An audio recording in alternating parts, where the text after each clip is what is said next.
lain. Yakub pun langsung menjawab bahwa mereka juga dulu diperlakukan sama seperti Yusuf waktu kecil. Dia juga menyayangi semua anaknya secara adil, tapi karena Yusuflah yang paling kecil, maka anak-anak yang lain menjadi salah pandangan terhadapnya.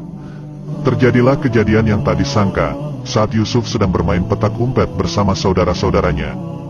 Dia menghilang dan membuat Faiha dan yang lainnya panik mencarinya, dan Yusuf ternyata ketiduran saat bersembunyi di sebuah guci. Hal itu membuat Lia, kakak dari ibu Yusuf, mengambil Yusuf dari Faiha sebagai pengasuhnya, karena ia berpikir Faiha lalai menjaga Yusuf. Tapi Faiha yang sudah menganggap Yusuf sebagai anak sendiri, meminta izin kepada Nabi Yakub untuk diberikan kesempatan menjaga Yusuf sekali lagi. Akhirnya Nabi Yakub mengizinkan Yusuf tinggal bersama Faiha untuk beberapa hari saja. Lalu Faiha yang ingin Yusuf secara penuh, mempunyai ide dan bekerja sama dengan Yusuf yang masih polos. Faiha memakaikan sabuk warisan dari Nabi Ishak ke Yusuf, dan mengatakan ke semua orang kalau sabuk milik Nabi Ishak dicuri seseorang. Dia juga mengatakan ke Yakub, mungkinkah Yusuf mengambil sabuk itu karena ia sangat menyukainya. Yakub langsung menyangkal kalau Yusuf telah mencuri sabuk itu. Saat Yusuf diperiksa, semua orang melihat sabuk itu sudah terikat di perut Yusuf. Tujuan Faiha melakukan hal itu adalah untuk menunjukkan ke warga Kanan bahwa Yusuf mencuri sabuk Nabi Isa. Dan tradisi, dikarenakan barang siapa yang menangkap pencuri barang miliknya, maka ia berhak menjadikannya pelayan selama 4 tahun.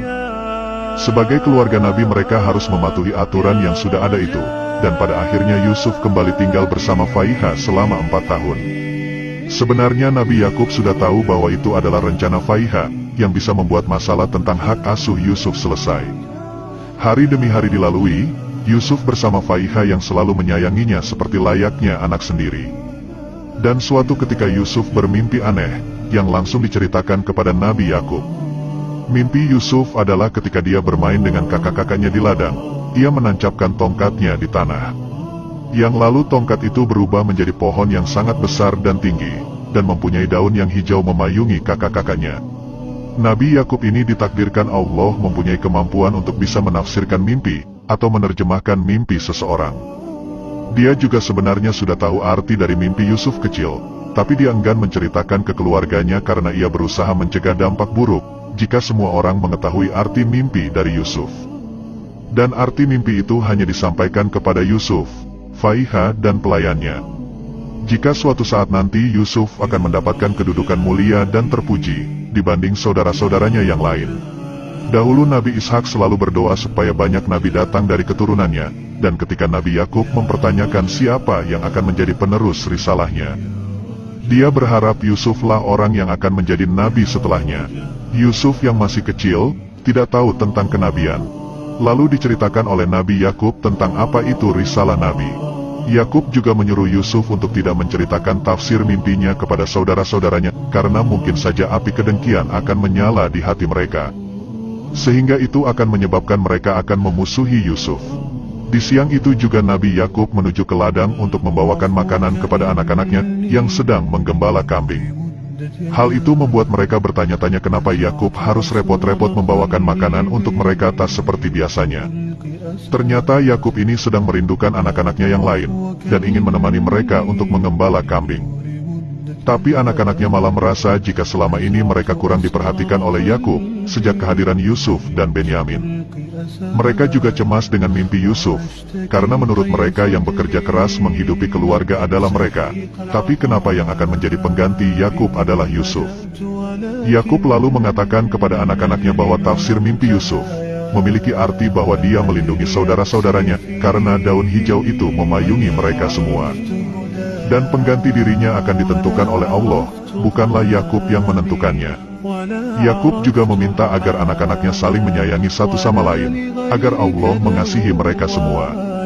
Di tengah ceramah itu, tiba-tiba datang seekor serigala yang terlihat akan memangsa ternak milik mereka. Mereka pun bergegas menggiring ternaknya menjauh dan mengusir serigala itu. Setelah mereka semua pulang, Yakub bersama anak-anaknya makan bersama dan menceritakan kejadian yang tadi dialami oleh mereka. Di sini Yusuf untuk menanyakan kepada Yakub, apakah dia boleh untuk pergi ke ladang bersama saudara-saudaranya. Yakub pun melarangnya, karena Yusuf masih kecil, dan akan mengizinkannya jika dia sudah besar nanti. Malam harinya para anak-anak menceritakan arti mimpi Yusuf yang diceritakan oleh Yakub kepada ibunya Bilah dan Zulfa. Dan lagi-lagi di sini mereka menghasut anak-anaknya untuk tidak percaya dengan perkataan Yakub yang hanya ingin membuat mereka diam. Zulfa juga mengatakan bahwa menurut Bilah, Yusuf akan unggul dan akan menjadi pemimpin saudara-saudara yang lain. Singkat cerita, Yusuf yang sudah beranjak besar mengetahui bahwa Faiha sedang sakit-sakitan. Dia mengatakan bahwa akhir ajalnya sudah tiba. Sebelum meninggal, Faiha meminta maaf kepada semuanya, sebab selama ini dia bisa mengasihi Yusuf karena tipu dayanya dan menuduhnya sebagai seorang pencuri. Dia juga mengakui semuanya bahwa Yusuf sebenarnya bukan seorang pencuri, dan mengatakan yang sebenarnya terjadi saat itu. Dia meminta untuk memberitahu semua orang bahwa Yusuf bukanlah seorang pencuri. Faiha juga berpesan kepada Yakub untuk menjaga Yusuf baik-baik karena dia akan menjadi nabi setelah Yakub. Faiha pun meninggal dengan tenang karena sudah mengatakan semua kebenaran yang terjadi pada semua orang.